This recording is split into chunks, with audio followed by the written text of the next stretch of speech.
Hello guys, welcome back to another video of mine. This is your review of Chelsea 3, Dynamo Kiev 0. Very good performance. Actually, before I get into the video, I just want to apologise if the lighting in the back is a little bit kind of off-putting or a bit hazy. I'm in my sitting room and I had to close the blinds fully to block all the light coming in. So if it is a bit of a problem, I do want to apologise, and hopefully we can enjoy the video rather than the poor lighting. It won't be as bad as it is now, as it is in all the videos. But getting on with the video, this is, as I said, this is a review for the game yesterday, and as I said, we won 3-0. Very professional performance, very good. The only problem that I would have with the game is that it should have been at least 5 or 6. If we were a bit more clinical in front of goal, a bit more ruthless, this tie could be completely put to bed. We are virtually assured of a place in the quarter-final, but you know, you can never take any team lightly. You saw what happened with PSG and Manchester United the other night. Even a look back to the Champions League last year when Roma beat Barcelona 3-0. I know Roma and Man United are a lot better than Dynamo Kiev, but we still have to go into that game with the right attitude. But we should be through, and we are nearly assured of being through. Getting into the game, or getting into the starting lineup. I had very few to no complaints of the lineup, maybe 2 or 3 that I didn't agree with, but I'll get into it anyway. Kepa started in goal. I had no problem with that. Kepa or Caballero. Preferably I would have seen Caballero, but I had no problem with Kepa in goal.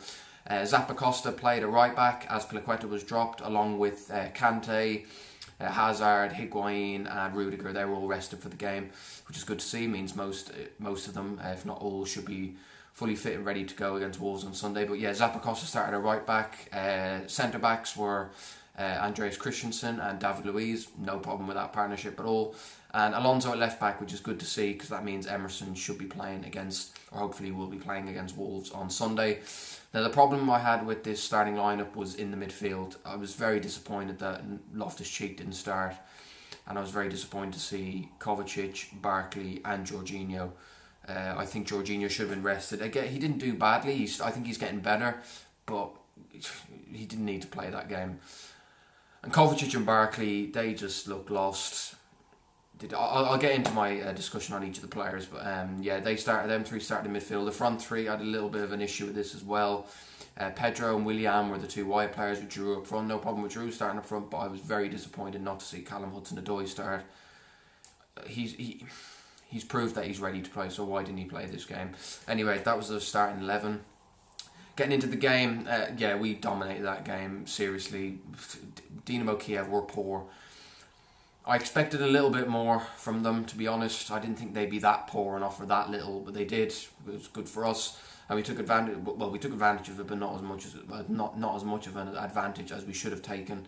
We went 1-0 up in the 17th minute. Pedro scored from a lovely bit of intricate play, real tidy football. Ball was played into Giroud from Pedro. Pedro ran around him. Giroud flicked the ball through his legs. It was a beautiful assist. And Pedro was a bit fortunate with the finish. He kind of hit it. It went through the keeper's legs and kind of ricocheted off him and into the back of the net. So that was 1-0. It was coming. I felt it was coming. I think anyone who watched that game was just expecting that to go, or it was a matter of when we'd score, not if we would score. But it took us a while to actually, get the second goal that really kind of killed the game. We had chance after chance. Pedro had about 45 chances to score, and he took one. I mean, he should be walking away with the match ball, which is, he should be disappointed with that. But yeah, it took us till the 65th minute to actually, go 2-0 up, and it was a brilliant free kick from Willian. If you remember, some Chelsea fans that watch this will remember when we played Dynamo Kiev in the Champions League at home a couple of seasons ago. Willian scored a nearly identical free kick. I think it was a little bit further out, but it was in the same corner, the same goal. Was it the same goal? Yeah, it was the same. No, was it? Yeah, it was the same goal as well. So nearly identical. That was just had to happen. And that was 2-0. Then Kante and Loftus-Cheek and Hudson-Odoi were the substitutes that came on, so that was good. And then Callum Hudson-Odoi made it 3-0. Pedro played an unbelievable pass to Loftus-Cheek. Loftus-Cheek took a touch, set up Hudson-Odoi, who took a touch to kind of, move away from the keeper, if that makes sense, and just place it into the empty net. 3-0, and I think that was the tie over. I think once Hudson-Odoi scored, I think that was the tie over.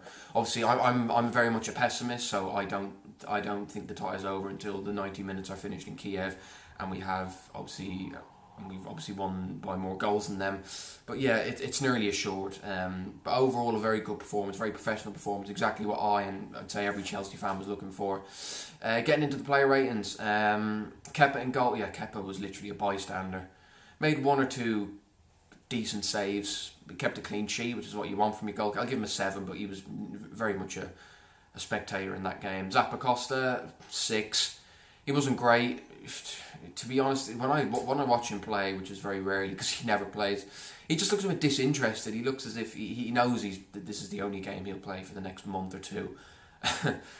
Yeah, he looked a bit disinterested. He looked a bit slow, a bit lethargic. I'll give him a 6. Christensen, his passing was a bit slack at times. Looked a bit uncomfortable in the early stages of the game, but did grow into it. Similar to how he played against Fulham. Took a while for him to get into it, but eventually he did. And as I said, part of the defence kept a clean sheet. So I'll give him a 7. David Luiz, I thought, was our man of the match today. Pedro should be getting it, but because he didn't, actually put away his chances, he won't.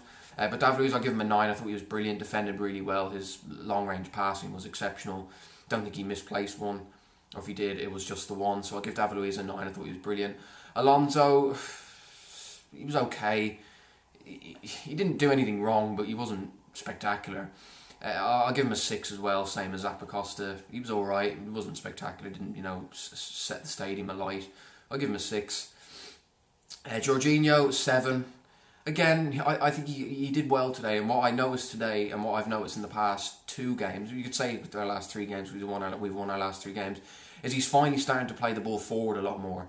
You remember, everyone criticises him for, just all he ever does is, sideways, backwards. We were getting sick of it.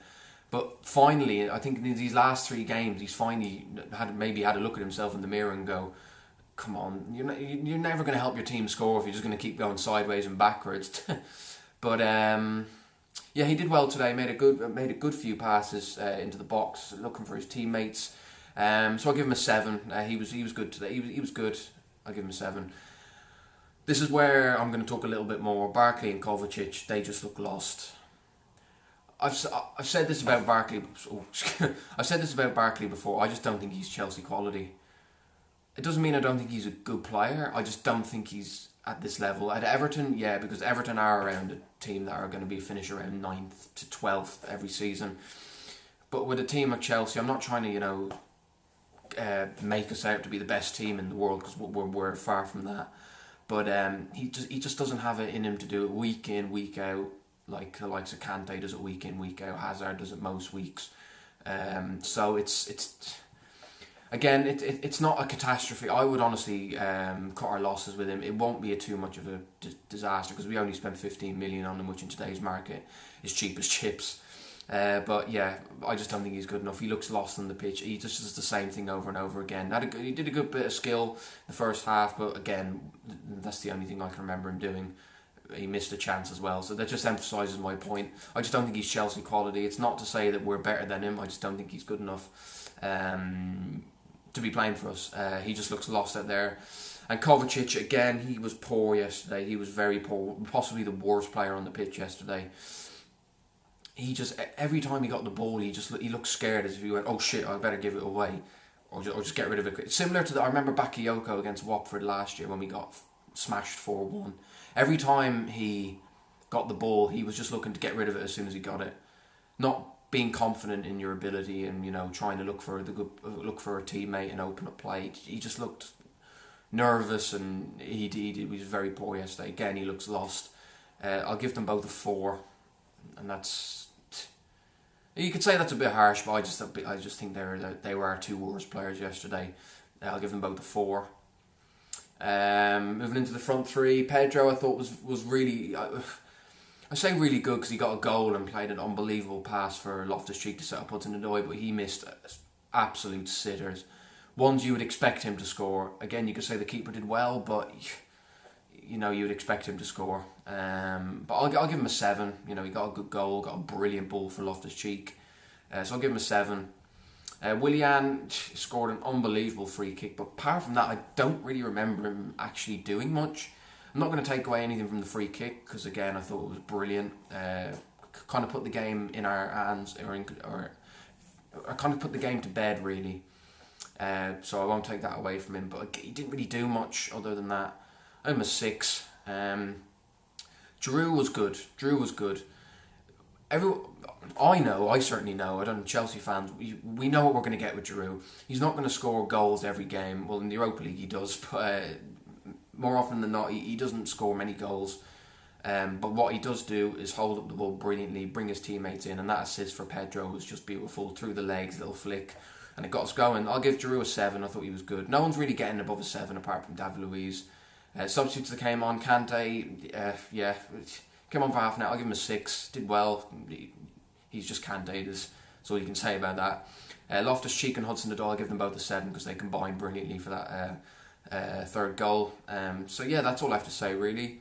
A good job. We have 1 foot in the quarterfinals now, and it would take one almighty fuck up for us to not get to the quarterfinals. So I am confident we'll get into the quarterfinals.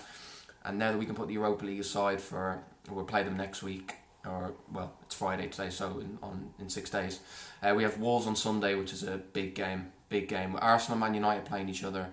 It's a big chance for us to not only go above them, but because one, if not either of Man United or Arsenal, one, if not both of them, will drop points. So it's really important that we win against Wolves. But I'll do a preview for that tomorrow. So anyway guys, thank you guys for watching. If you did enjoy the video, please drop it a like. Subscribe if you're new around here or you enjoy the content.